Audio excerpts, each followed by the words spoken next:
नमस्कार, मी जगदीश देशमुख. जय महाराष्ट्रमध्ये आपल्या सगळ्यांचं स्वागत. बातम्या पाहूया विस्ताराने.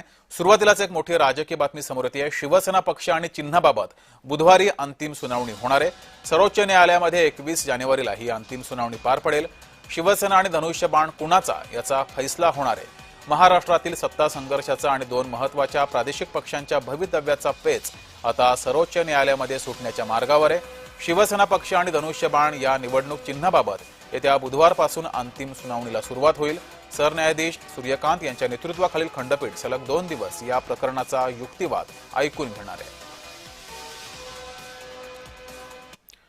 तर ठाकरे गटाचा युक्तिवाद काय आहे ते पाहूयात. मूळ शिवसेना उद्धव ठाकरेंचीच आहे. आमदार खासदारांच्या संख्येवर पक्षाची मालकी ठरत नाही.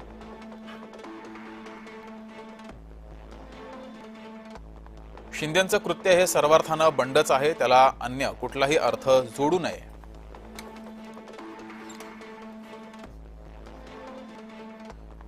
प्रतोदाच्या सूचनेकडे कानाडोळा करणं बेकायदेशीर आहे.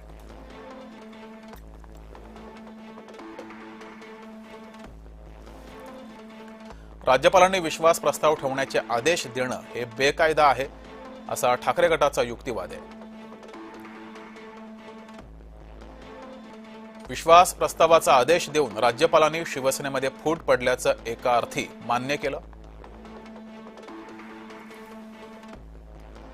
बंड केल्यावर शिंदे कुठल्या पक्षात गेले नाहीत, त्यामुळे शिंदेंसह सर्व बंडखोरांची आमदारकी रद्द करावी असंही युक्तिवादात म्हटलंय.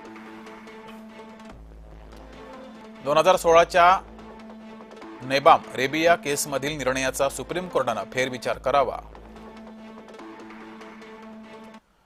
तर शिंदेंच्या शिवसेनेचा काय युक्तिवाद आहे तो पाहूयात. आम्ही शिवसेनेमध्ये बंड केलं नाही, आम्हीच खरी शिवसेना आहोत, असा युक्तिवाद आहे.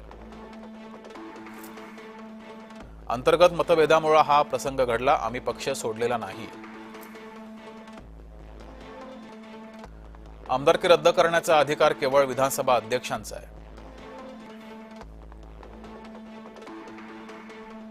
आमदारकीवर निर्वाळा देण्याचा अधिकार सुप्रीम कोर्टाला नाही.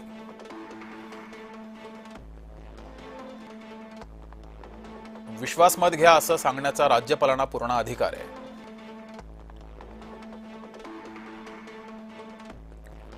उद्धव ठाकरेंकडे बहुमत नाही असं राज्यपालांना वाटलं, म्हणून त्यांनी विश्वासमत घेण्याचे आदेश दिले. अध्यक्ष किंवा उपाध्यक्षांना काढण्याबाबत नोटीस प्रलंबित असताना ते आमदारकी रद्द करण्याबाबत निर्णय घेऊ शकत नाहीत.